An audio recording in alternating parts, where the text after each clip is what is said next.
تلنگانہ کے وزیر IT کے تارک راما راؤ نے کہا، گریٹر حیدرآباد میونسپل کارپوریشن کی حدود میں 137 لنک روڈز کی ترقی کا کام 1000 کروڑ روپے کے صرفے سے جاری۔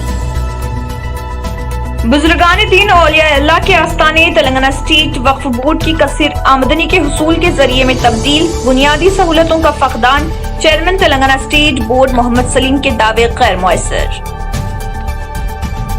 ملک پیٹ رکن اسمبلی احمد بن عبداللہ بلالہ نے تلنگانہ اسمبلی میں پرانے شہر حیدرآباد میں موجود پولیس اسٹیشن کے تعمیراتی کاموں کے مسئلے کو اٹھایا۔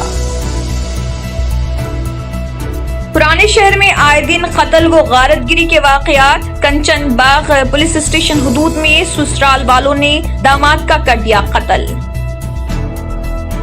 جامعۃ المومنات مغل پورہ حیدرآباد کا سالانہ جلسہ تقسیم اسنادات بضمن آؤ قرآن سیکھیں مائع تجوید کے ساتھ منعقد۔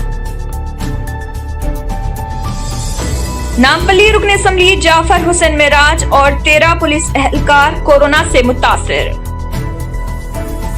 تلنگانہ کے وزیر finance T Harish Rao corona سے صحتیاب ہونے کے بعد تلنگانہ اسمبلی میں رہے حاضر۔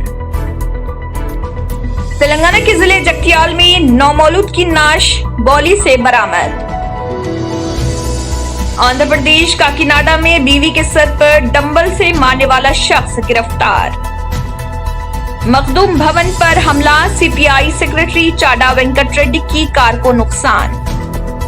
جوانوں تک پیغام پہنچے کہ پارلیمنٹ اور ملک ان کے ساتھ کھڑے ہیں، وزیر اعظم نریندر مودی۔